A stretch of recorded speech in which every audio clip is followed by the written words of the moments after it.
নমস্কাৰ কি খবৰ সকলোৰে আশা কৰো সকলো ভালেই আছে চাগে ন আজি যেহেতু ৰাতিপুৱাই ওলালো ক'ত জানেনে আমি আহি আছো আজি দেওপানী থানলৈ বুলি যেহেতু মই বহুত দিনৰ পৰা আহিমকে মই মিলাই নাছিলে আৰু আজি চাগে মায়ে নিমন্ত্ৰণ দিছে সেই কাৰণে আজি আহিব পাৰিছো মই তেনেকৈ বুলিয়ে ভাবো আকৌ দেই মই সেই কাৰণে এতিয়া আহি আছো আৰু লগতে মা দেউতাও আহিছে যেহেতু মই সৰুতে ক্লাস 9ত পঢ়ি থাকোতে থানলৈ অহা আৰু একেবাৰে সৰুতে মাহঁতৰ লগত আহিছিলো কিন্তু মোৰ মনত আছে তাৰ পিছতে আহি পাই যেহেতু ৰাতিপুৱাই আহিছিলো খৰাই দিম ঘৰত একো খাই অহা নাই সেই কাৰণে ৰাস্তাতে ৰৈ সৰু দোকান এখনৰ সন্মুখতে চাহ একাপ আৰু পপ খালো খুব ধুনীয়াকৈ আন্টি এগৰাকীয়ে খুব ধুনীয়াকৈ বনাই আছিল তাৰ পিছতে ৰৈ মেলি আহি সোমালোহি নামবৰ হাবি এয়া দেখিছেনে নামবৰ হাবি আগত যেনেকুৱা আছিল এতিয়া খুব বেছি ভাল হ'ল যেহেতু ৰাস্তা খুব ধুনীয়া হ'ল যেটো মই ইয়ালে কেতিয়া আহিছিলো জানেনে মই যেতিয়া সৰু বিহতি বৰ বিহতি যেতিয়া মই নাচো নিজে প্ৰতিযোগিতা কৰো ৰাতি 2-3 বজাতো মই এই নামবৰ হাবি পাৰ হৈ যাম প্ৰতিযোগিতা কৰিবলৈ হিটু ডিস্ট্ৰিক্টত মানে গোলাঘাট ডিস্ট্ৰিক্টত আৰু তাৰ পিছতে তেতিয়া মানে বহু স্মৃতি এই নামবৰ হাবিৰ মাজত জড়িত হৈ আছে যেতিয়া এই নামবৰ হাবি পাও একদম বুকুখন ধামুৰ কৰে মানে বহুত বেছি ভয় লাগে যেহেতু তেতিয়া সিচুৱেচনবোৰ বহুত বেছি বেয়া আছিল কিন্তু এতিয়া নামবৰ হাবিৰ ৰাস্তা ইমানে ভাল হ'ল স্পিডত যাব পাৰি তেতিয়া কিন্তু ৰাস্তা খুব বেয়া আছিল তাৰ পিছতে এয়া হনুমানজিক লগ পালো যেহেতু মই হনুমানজিক বহুত বেছি বিশ্বাস কৰো তাৰপা খুব ধুনীয়াকৈ গৈ এয়া আমি থান পালোগে এয়া সক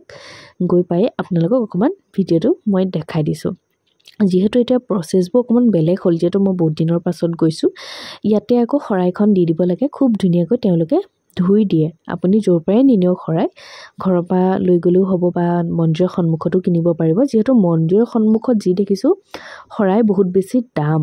দাম মানে কি তেওঁলোকে বহুত দাম লৈ মানে দেখিছো বহুত মানুহক যেতিয়া দামবোৰ কৈ আছিল শুনিছো মানে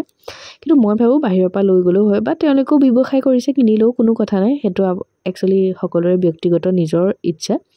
তাৰ পিছতে এয়া বহুত দিন যেহেতু যোৱা নাছিলো তাৰ পিছত মন্দিৰ ভাগ চাই ললো চাৰিওফালে তাৰ পিছত খৰাইখন এয়া হাতত দিলে তাৰ পিছত এতিয়া গৈছো মই মাৰ আশীষ লবলৈ আৰু এয়া মাক উছৰ্খা কৰি দিম আৰু তাতে মোক সেৱা দিব তাৰ পিছত সেৱা কৰি মেলি আকৌ সেইখন খৰাই ঘূৰাই পঠাই যেহেতু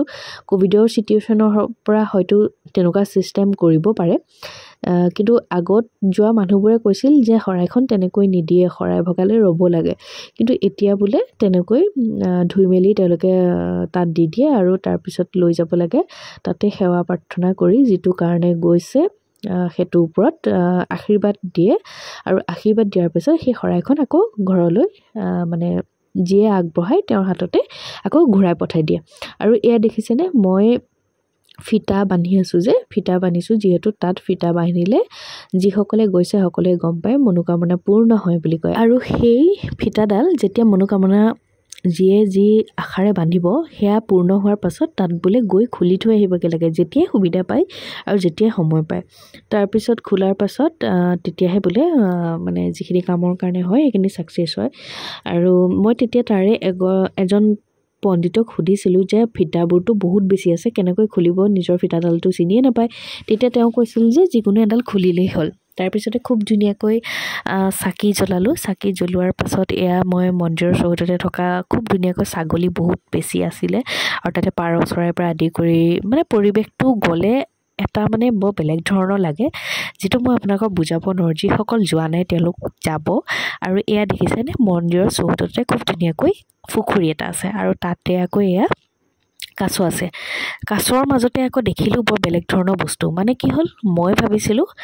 বহুত ডাঙৰ মানে দীঘল আছে পুখুৰীটোত কিন্তু দীঘল নহয় পিছত গম পালো তাত চাই থকা বহুকেইটা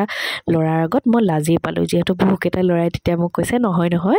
এটো বুলে থাইল্যান্ড মাগুৰ পিছতে গম পাইছো থাইল্যান্ড মাগুৰ যে এনেকুৱা মই মাগুৰ মাছ দেখিছো নেদেখা নহয় কিন্তু থাইল্যান্ড মাগুৰ নামো শুনিছো কিন্তু এনেকুৱা ইমান বেছি দীঘল মানে থাইল্যান্ড মাগুৰ মই ফাৰ্স্ট টাইম দেখিছো তাৰ পিছতে এয়া আকৌ মন্দিৰৰ ওচৰতে থকা খুব ধুনীয়াকৈ তেওঁলোকে এভাগ এনেকৈ ওপৰলৈ উঠি যাব পৰা মানে প্লেস তেওঁলোকে ৰাখিছে তাৰ ওপৰত গৈও এনেকৈ পৰিবেশটো চাব পাৰি আৰু খুব ধুনীয়াকৈ দেখিছেনে ইমান ধুনীয়াকৈ বতাহ মাৰি আছিল মানে গৰমো আছিল হেনা অৱশ্যে ঠাণ্ডা দিন আহিছে যদি অলপ কিন্তু গৰম আছে খুব বেছি ভাল লাগিল আৰু যেহেতু মই আকৌ মন্দিৰত গৈ খুব বেছি ভাল পাওঁ দেই এয়া আকৌ মায়ে ক'লে মোক ফটোৱে মাৰনে কি কৰা নাজানো মই এফালৰ পৰা খোজকাঢ়ি দিম মোক কিবা এটা কৰ তহতি যে কৰপলে তেনেকুৱা আচ্ছা ৰীল বনাব কৈছে বাৰু ঠিক আছে তাৰপিছতে মাক ভিডিঅ'ও কৰি দিলোঁ, তাৰপিছত ৰীল বনাই দিলোঁ, তাৰপিছত ফটো মাৰি দিলোঁ। তাৰপিছতে অকণমান দেৰি এনেকৈয়ে পুখুৰীটো পাৰত ৰ'লোঁ। তাৰপিছত মন্দিৰৰ পৰা ওলাই খুব ধুনীয়াকৈ এই ধাবাখনতে ভাত খালোঁ। ভাত খাই মেলি আজৰি হৈ তাৰপিছত ঘৰলৈ বুলি আহিলোঁ। আজিলৈ ভিডিঅ'টো ইমানেই।